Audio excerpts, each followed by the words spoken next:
மோட்டிவேஷனாவோ அவர் லைஃப்ல அது ஒரு ஒரு விஷயமா வச்சு அவர் ஃபாலோ பண்றாருமோ அது சொல்லும் போதே ஓவியாவோட ஃபேஸ் மாறுது. அதை காட்டுறாங்க அப்படின்னும் போது ஏன் விஜய் சார் உங்களுக்கு பிடிக்காதுன்னு அந்த ரியாக்ஷன் குடுக்குறீங்களா? இல்ல வந்துட்டு அதெல்லாம் ஒரு இன்ட்ரஸ்டிங்கா இல்ல அப்படின்னு சொன்னா, அவரோடது ஜர்னிய இல்ல அவருக்கான விஷயத்த அவர் கிளாரிட்டியா எடுத்து வைக்கிறாரு. ஆனா குட்டி காரணம் போட்டுட்டு அவர சுத்தி சுத்தி அவர் பேசும்போது அவர இன்னொருத்தவங்களுக்கு ஸ்பேஸ் குடுக்கணும் கண்டெஸ்டன்ட்க்கு. அந்த ஸ்பேஸ்க்காக நான் வெயிட் பண்ணிட்டு என்னோட ஸ்பேஸ் எடுத்துக்கிறேன் அப்படின்னு சொல்லி ஒருத்தங்க டீசென்ட்டா நின்னா அவங்கள நீங்க செலக்ட் பண்ண மாட்டீங்க. அடிச்சு புடிச்சு ஆடுற ஆள தான் நீங்க செலக்ட் பண்ணுவீங்க. அப்ப நீங்க காமன் மேன தேடவே கூடாது. நான் சொன்ன மாரி அ டாக்ஸிக் டு த கோர தேடணும். இல்லன்னா கோமாளியா இருக்கக்கூடிய பிஹேவியர் இருக்கக்கூடியவங்கள தேடணும். அப்படின்னும்போது நீங்க அதுல யூனிக்னெஸ்ஸ தேடல, காமன் மேன தேடல, காமன் மேன்க்கு உரிய கிளாரிட்டியா லைஃப் பத்தின புரிதல் இருக்கவங்கள தேடல அப்படின்னும்போது, ஒரு சிலர் இருக்காங்க. ஒரு சிலர் டார்வின்லாம் வந்து ஒரு நல்ல கண்டஸ்டன்ட்டா தெரியிறாரு அப்படின்னும்போது, அந்த இடத்துல நீங்க டாக்ஸிக் நடுவுல விக்டிமா ஒரு 2, 3 பேர போடுவீங்க. டாக்ஸிக் டூ த கோரா ஒரு 4 பேர போடுவீங்க. அடிச்சு புடிச்சு தனக்கான விஷயத்த எப்படியாவது வந்து செஞ்சுடணும்னு வெறித்தனமா இருக்கவங்க ஒரு 4 பேர போடுவீங்கன்னா, இததான் ஃப்ளேவர்ஸ்ன்னு சொல்லிட்டு ஜட்ஜ் ஆரி சொல்றாரா? அப்படிங்கிறது எனக்கு புரியல. இப்போ இந்த இடத்துல அந்த சார்ட்டர்ட் அக்கவுண்ட்ன்னு சொல்லக்கூடிய பொண்ணு வந்து உங்களுக்கு வந்து சார்ட்டர்ட் அக்கவுண்ட் ஓகே நீங்க சொல்றீங்க. அப்ப நீங்க போய் வெளில போய் சார்ட்டர்ட் அக்கவுண்டே பண்ணுங்க. You are not a good actor. ஏன்னா ஆக்டர் ஆகணும்னு அந்த பொண்ணுக்கு இருக்கு. ஆனா நடிக்க தெரியல. அப்படின்லாம் ஒரு பேச்சு வரும்போது, அப்ப நீங்க வந்து நல்ல சார்ட்டர்ட் அக்கவுண்டா வெளியே போயிருங்க. அப்புறம் எதுக்கு இங்க உள்ள வந்தீங்க? அப்படின்னு கேட்கும்போது, எனக்கு புரியல. அப்புறம் இன்னொருத்தங்க கேட்குறேன், உங்களுக்கு எல்லாமே இருக்கு. அப்புறம் எதுக்கு நீங்க இங்க வந்தீங்கன்னா, அவங்க திருப்பி ஜட்ஜஸ் கேட்குறாங்க. அப்ப உங்களுக்கு தானே எல்லாமே இருக்கு. அப்ப நீங்க மட்டும் ஏன் வந்தீங்க? அப்படின்லாம் கேட்டேன்னா, நீங்க அந்த இடத்துல அந்த ஷூட்டிங் ஸ்பாட் அப்படிங்கிற இடத்துல எடிட் எத கட் பண்ணி காட்டணும், எத கட் பண்ணி வெட்டி ஒட்டி காட்டணும்ன்றதுல கிளாரிட்டியா இருக்கீங்க. ஓகே. அதனால தான் பிரியவர்ஷினி விஷயங்களோ, இந்த மட்டாஸ்க் விஷயங்களோ எப்பயோ வர வேண்டிய மட்டாஸ்க்க எப்பயோ வர வேண்டிய பிரியவர்ஷினி விஷயம் நீங்க ஃபர்ஸ்ட்ல இருந்து போட்டு சாரிங்க. எனக்கு எப்போ வர என்னோட வீடியோஸ் கன்டினியூஸா பார்க்குறவங்களுக்கு தெரியும். அத நடுநடுல போட்டு நீங்க ஹைப் ஏத்திட்டு இப்பதான் அந்த மட்டாஸ்க்கே வருது. இனிமே தான் அந்த வந்து டெவில் வெஸ் அ இது ஏஞ்சல் வெஸ் டெமான் டாஸ்க்லாம் வரப்போகுது அப்படின்னு சொல்லும்போது, இது ஒரு மினி பிக் பாஸ் வெர்ஷன். அப்போ காமன் மேன் ஷோவும் இது கிடையாது. காமன் மேன செலக்ட் பண்ற ப்ராசஸ்ல நீங்க பிக் பாஸ்ல வைக்கிற எல்லா டாஸ்க்குமே வச்சிருக்கீங்க. ஐ மீன் அந்த பஸ் டாஸ்க் வச்சிருக்கீங்க, இப்ப மட் டாஸ்க் வச்சிருக்கீங்க, டிபேட் டாஸ்க் வச்சிருக்கீங்க, இப்ப ஏஞ்சல் வெஸ் டெமான் டாஸ்க்கும் வைக்கிறீங்க, டான்ஸ் டாஸ்க் வச்சிருக்கீங்க. இப்ப நாளைக்குலாம் அதுல வரும் அப்படின்னு சொல்லும்போது, இது ஒரு மினி பிக் பாஸ் வெர்ஷனா தான் நீங்க பண்றீங்க அப்படின்னும்போது, இந்த இடத்துல வெறும் இன்டர்வியூ ப்ராசஸ் மட்டும் கிடையாது. இன்டர்வியூல இருந்து நீங்க அகைன் நெக்ஸ்ட் ப்ராசஸ் போகும்போது, இது பிக் பாஸ் மாரி தான் நீங்க பண்றீங்கன்னா, சோ எல்லாராலயும் அடிச்சு புடிச்சு பேச முடியாதுன்றது தான் எதார்த்தமான உண்மை. அந்தந்த ஃபீல்ட்ல அவங்கவங்களுக்கான விஷயங்கள தான் இப்போ முறுக்கு சுடுறவங்கள நீங்க முறுக்கு சுடுறதுக்கு ஒரு டாஸ்க் வச்சுட்டு முறுக்கு நல்லா சுட்டாங்கன்னு சொல்றீங்க. முறுக்குக்கு சண்டை போட சொல்றீங்க காசு குடுக்கலன்னா. முனியம்மாக்கு வந்து அவங்க ஆல்ரெடி ஒரு யூடியூபரா இருக்காங்க, பேசுவாங்கன்னு சொன்னா அவங்கள ஃபோன்ல குடுத்துட்டு உங்க ஹஸ்பண்ட் கிட்ட எப்படி பேசுவீங்க அப்படின்னு சொல்றீங்க. ஆனா சம்பந்தமே இல்லாதவங்க ஒரு ப்ரொஃபஷன்ல அவங்க அந்த ப்ரொஃபஷன்ல இருக்காங்க. ஆனா உங்களோட பேஷன் வேறயா இருக்கு. அத நோக்கி நாங்க டிராவல் பண்ணணும். இல்ல இனிமே அதுல ஷைன் பண்றதுக்கான விஷயங்கள நாங்க கத்துக்கணும். அது பிக் பாஸ்க்கு போனா எங்களுக்கு அந்த எக்ஸ்பீரியன்ஸ் யூஸ் ஆகும். இல்ல பிக் பாஸ்ல நாங்க ஒரு ஃப்ரெண்ட்ஷிப்ப தேடி போறோம். பிக் பாஸ்க்கான அந்த எக்ஸ்பீரியன்ஸ நாங்க வந்து ஒரு ஒரு இன்ட்ரஸ்டிங்கா பண்றதுக்காக போறோம் அப்படின்ற மாரிலாம் சொன்னா, இது என்ன அதுக்கா இதுக்கு வந்தீங்க? இதுக்கா அதுக்கு வந்தீங்க? இத போய் இத பண்ண போறீங்களா? அப்ப பிக் பாஸ்க்கு சோறு போடுறேன்னு சொல்றான். அவன் நிஜமா வந்து நாளைக்கு சோறு போட போறானா பிக் பாஸ்க்கு? இல்ல அவன் கிட்ட சோறு வாங்கி சாப்பிடுற அளவுக்கு பிக் பாஸ் வந்து பிச்சை எடுத்துட்டு இருக்கா? விஜய் டிவி பிச்சை எடுத்துட்டு இருக்காங்களா? அப்படிலாம் கேட்டா, அவனன்னா நீங்க செலக்ட் பண்ணி வச்சிருக்கீங்க. அப்ப வாய் உருட்டு தானே செலக்ட் பண்ணியிருக்கீங்க. அப்ப கிளாரிட்டியான யாரையும் நீங்க செலக்ட் பண்ணல.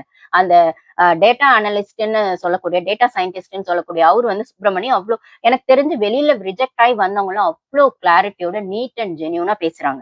அவங்கலாம் பிக் பாஸ்ல வந்து ஆக்சுவலி எனக்கு தெரிஞ்சு அவங்கலாம் பிக் பாஸ்க்கு வந்து இந்த ஷோக்கு போணும்னு அவங்கலாம் யோசிச்சதே நான் தப்புன்னு நெனைப்பேன். ஏன்னா, பிக் பாஸ விடவும் அவங்களுக்கான நெறைய பெஸ்ட் ஆப்ஷன்ஸ் வெளியில சொசைட்டி அவங்களுக்கு குடுக்கும். யூனிவர்ஸ் அவங்களுக்கு குடுக்கும் அப்படின்னு சொல்ற இடத்துல, ஏதோ ஒரு ஆசையிலயோ, இல்ல நம்மளையோ 4 பேருக்கு தெரியாதா? நம்ம பேரையும் 4 பேர் சொல்ல மாட்டாங்களா? நம்மளே 4 பேர வச்சு இவங்க பிக் பாஸ்க்கு போனவங்கன்னு அட்ரஸ் பண்ண மாட்டாங்களான்ற ஒரு சின்ன நப்பாசையிலயும், ஒரு சின்ன ஒரு ஃபேம்க்கு பின்னாடியோ, இல்ல நம்மளே ஒரு செலிபிரிட்டின்னு 4 பேர் பேசினா நல்லா தானே இருக்கும்.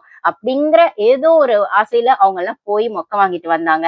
இல்லன்னா அசிங்கப்பட்டுட்டு வந்தாங்க அப்படின்னு சொல்லும்போது எனக்கு நிஜமாவே வருத்தமா இருக்கு. ஏன்னா ரிஜெக்ட் ஆன நெறைய கண்டஸ்டன்ட்ஸ்ல குவாலிட்டியான கண்டஸ்டன்ட்ஸ் இருக்காங்க. அவங்கலாம் பேசும்போது பார்த்தா அவ்ளோ ஜென்யூனா, அவ்ளோ கைண்டா, அவ்ளோ டேலண்டட் பெர்சனா இருக்காங்கன்னும் போது, அவங்களலாம் இந்த பிக் பாஸ் வேல்யூ பண்ணல அப்படிங்கிறது இல்ல. இவங்களுக்கான வேல்யூ இந்த இடத்துல இல்ல. இத விட பெரிய இடத்துல இருக்கும். யூனிவர்ஸ் அதனால தான் இவங்களலாம் ரிஜெக்ட் பண்ணியிருக்கு அப்படின்னு தான் எனக்குமே தோணுது. ஏன்னா இருக்க பிக் பாஸ் குவாலிட்டி வந்து ஃபர்ஸ்ட் மாரி இல்லவே இல்ல. கமல் சார் சீசன்ல குவாலிட்டியான கண்டஸ்டன்ட்ஸ் ஏன் சேரன் மாரி ஆட்கள்லாம் அப்ப இருந்ததெல்லாம் வந்து வேற. ஒரு டைரக்டரா அவரு உள்ள போனாரு, டீசென்ட்டா பண்ணாரு, டீசென்ட்டா வெளியில வந்துட்டாரு. இப்ப வந்து டீசென்ட் கண்டஸ்டன்ட்ஸ தான் நீங்க உள்ள போடுறீங்களா? அப்படின்னும்போது பிக் பாஸோட குவாலிட்டியே குறைஞ்சிருச்சு. விஜய் சேதுபதி வந்தப்புறம் அவரோட ஹோஸ்டிங்ல இன்னும் அது தரமட்டம் ஆயிடுச்சு அப்படின்னு சொல்லும்போது, கண்டிப்பா பிக் பாஸ் 10 அப்படிங்கிறத ஹோஸ்ட்டால தூக்கி நிறுத்து. ஹோஸ்ட் ஒரு வேளை நீங்க மாத்தியிருந்தா கூட, நான் சொன்ன மாரி இவரு சிம்பு சார் ஆல்ரெடி பண்ணியிருக்காரு. இல்ல வேற யாரையாச்சும் நீங்க புதுசா ஒருத்தவங்கள போட்டா கூட புதுசா ஒரு ட்ரை குடுக்கலாமேன்ற மாரி அது கொஞ்சம் வியூஸ் போயிருக்கும். ஆனா ஆல்ரெடி 2 சீசன்ல இவர் பண்ணது மொத்தமே மொக்கையா தான் இருந்தது. நெறைய பேருக்கு இவர் மேல கோவம் இருக்கு. இவரோடது வெப் சீரிஸ், இவரோட படங்கள் வந்தா கூட பாக்க ஜனங்க ரிஜெக்ட் பண்றாங்க அப்டின்னும்போது, இவர வச்சு போடுற ப்ரொமோலயோ, இவர வச்சு நீங்க நடத்துற இந்த பிக் பாஸ் 10 எந்த அளவுக்கு நீங்க வந்து டிஆர்பி எடுப்பீங்க அப்டிங்கிறத விடவும், அவருக்கே இந்த சீசன் சேலஞ்ச் தான். மத்த லாங்குவேஜோட கம்பேர் பண்ணும்போது அப்டின்னும்போது, இந்த வாட்டி விஜய் டிவி இது சரியா பண்ணல அப்டின்னா, பிக் பாஸ் அப்டிங்கிற விஷயத்தை இழுத்து மூட வேண்டியதா தான் இருக்க போகுது நெக்ஸ்ட் சீசன்லலாம் அப்படின்னு சொல்றது ஒரு ரிவ்யூவரா எனக்கு இது கொஞ்சம் கஷ்டமா தான் இருக்கு. ஆனாலும் வேற வழி இல்ல. ஏன்னா நீங்க இருக்க அந்த குவாலிட்டிய ஏத்த ட்ரை பண்ணணும். இல்ல இருக்கிறதையாவது மெயின்டெயின் பண்ணணும். ஆனா இருக்கிறத இன்னமும் குறைச்சுக்கிட்டே தான் இருக்கீங்க. அது குறைஞ்சுக்கிட்டே தான் இருக்குன்றது அப்பட்டமா தெரியுது. இந்த காமன் மேன் ஷோல அவ்ளோ அப்பட்டமா தெரியுது. நியாயமா பார்த்தா, இந்த வெங்கடேசன் அப்படிங்கிறவர் நான் சோறு போடுவேன், ஸ்பான்சரா இருப்பேன் அப்படிலாம் சொல்லும்போது, போன சீசன்ல பாரு தான் பிக் பாஸ்க்கே சோறு போட்டது. ஏன்னா பிக் பாஸோட டிஆர்பி பாரு கையில மட்டும் தான் போன சீசன் இருந்தது. அவ ஒருத்தியால மட்டும் தான் பிக் பாஸ்ல போன சீசன் தூக்கி நிறுத்தப்பட்டது. அதே அப்ரிசியேஷன ஒரு நெகட்டிவா விக்ரம்க்கும் குடுக்கலாம். சோ பாரு விஸ் விக்ரம் அப்படிங்கிறதுனால தான் மட்டும் இருந்தது. கண்டஸ்டன்ட் செலக்ஷன்ல ஒண்ணுமே கிடையாது அப்படிங்கும்போது, இந்த சீசன்ல அப்படி யாராச்சும் காமனர்ஸோ, செலிபிரிட்டீஸ் கண்டிப்பா அவங்களோட இமேஜ காப்பாத்திக்க தீபக் விளையாடுன மாரி சேஃப் கேம் தான் ஆடுவாங்க. ராஜு விளையாடுன மாரி சேஃப் கேம் தான் ஆடுவாங்க. சபரி விளையாடுன மாரி சேஃப் கேம் தான் ஆடுவாங்க அப்படின்னு சொல்ற இடத்துல, அடிச்சு ஆடணும் அப்படிங்கிற இடத்துல, அது சரி, தப்பு அப்படிங்கிறது அந்த இடத்துக்கு, அந்த சூழ்நிலைக்கு உட்பட்டு தான் நம்ம பேச முடியுமே தவிர, முனியம்மா கூட இப்ப அவங்க பேசின வீடியோ எனக்கு பிடிக்கல. அவங்க அப்படி மத்தவங்கள மட்டம் தட்டி பேசினது. பட் ஆனா அவங்களுக்குள்ள இப்படி ஒரு கேரக்டர் இருக்கு அப்படிங்கிறத நம்மளால பார்க்க முடியுதுன்னா, பிக் பாஸ் உள்ள போனோம்னா இன்னும் எவ்வளவு வெளியில வரும் அப்படிங்கிறதையும் பார்க்கணும். அப்ப அந்த இடத்துல அவங்க முனியம்மா மாரி ஒரு ஆளுக்கு, பிரியவர்ஷினி மாரி ஒரு ஆள் இருந்தா, அது கன்டென்ட்க்காவது அட்லீஸ்ட் கன்டென்ட்க்காவது யூஸ் ஆகும் அப்படின்னு வச்சுக்கலாம். அப்போ ஃபேரா யாராவது இருப்பாங்களா அப்படின்னு என்ன மாரி யூடியூபர்ஸ்லாம் நான்லாம் ஃபேரா யார் இருக்காங்க அப்படிங்கிற இடத்துல இருந்து தான் அத ரிவ்யூ பண்ண ஆரம்பிப்பேன். தப்பு, சரி அப்படிங்கிறத பேசுறதுக்கான விஷயங்கள தான் பேசுவேன் நான். நான் என்னோட வீடியோஸ் பார்த்தீங்கன்னா, நான் வந்து நான் சப்போர்ட் பண்ண யாருமே வின்னர்ஸ் இருக்க மாட்டாங்க. ஏன்னா இவங்க வின்னர் ஆக்குறதெல்லாம் ஸ்பான்சர்க்கான வின்னர் ஆக்குறது தான். விஜய் டிவில கான்ட்ராக்ட் போடுறவங்கள வின்னர் ஆக்குறது தான். விஜய் டிவியோட சுப்புங்கள வின்னர் ஆக்குறது தான். பட் ஆனா என்னோட விஷயங்கள் அந்த இடத்துல அந்த டாஸ்க்குக்கு உட்பட்டு அவங்களோட பெர்சனல் எடுக்காம, அவங்க வெளிய என்ன வேணா இருக்கட்டும். இல்ல அவங்க வெளியோட பெர்சனல எடுக்காம, அந்த டாஸ்க்ல அவங்க எவ்வளவு ஃபேரா இருக்காங்க.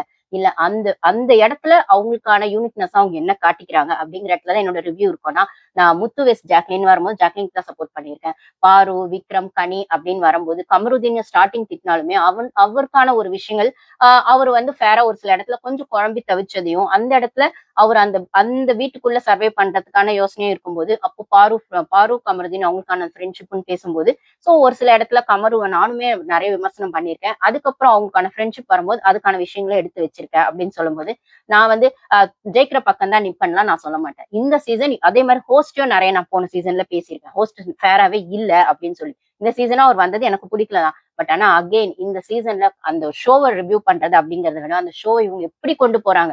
எவ்வளவு ஃபேரா கொண்டு போறாங்க. வீக்கெண்ட்ல ஹோஸ்ட் அத இந்த சீசன்ல எவ்வளவு அநியாயமா நடத்த போறாரு, எவ்வளவு மட்டமா நடத்த போறாரு அப்படிங்கிறத தான் ரிவ்யூ பண்ண வேண்டியதா இருக்கும்னு நினைக்கிறேன். ஏன்னா இவங்களோட கண்டஸ்டன்ஸோட செலக்ஷன் அப்படிதான் இருக்கு. இப்ப இதுல விஜய் டிவி ப்ராடக்ட்ஸ் தான் சேர போறாங்க அப்படின்னு சொல்ற இடத்துல அவங்க இன்னும் ஈகோட உச்சத்துக்கு வருவாங்க. ஆட்டிடியூடோட உச்சத்துக்கு வருவாங்க விஜய் டிவி ப்ராடக்ட்ஸ்.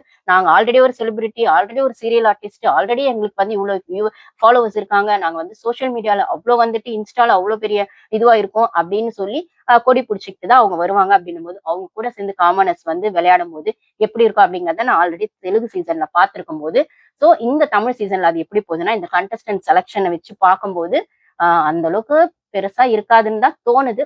பார்க்கலாம் எப்படி போகுதுன்னு.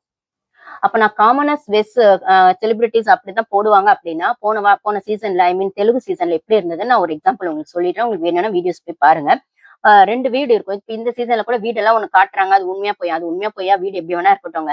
ஆனா போன சீசன்ல நான் காமனர்ஸ் வித் செலிபிரிட்டீஸ்ன்ற இடத்துல வீடு எப்படி இருந்ததுன்னா, தெலுங்கு பிக் பாஸ்ல 2 வீடு இருந்தது. ஒண்ணு வந்து ஹவுஸ் ஓனருக்கான வீடாவும்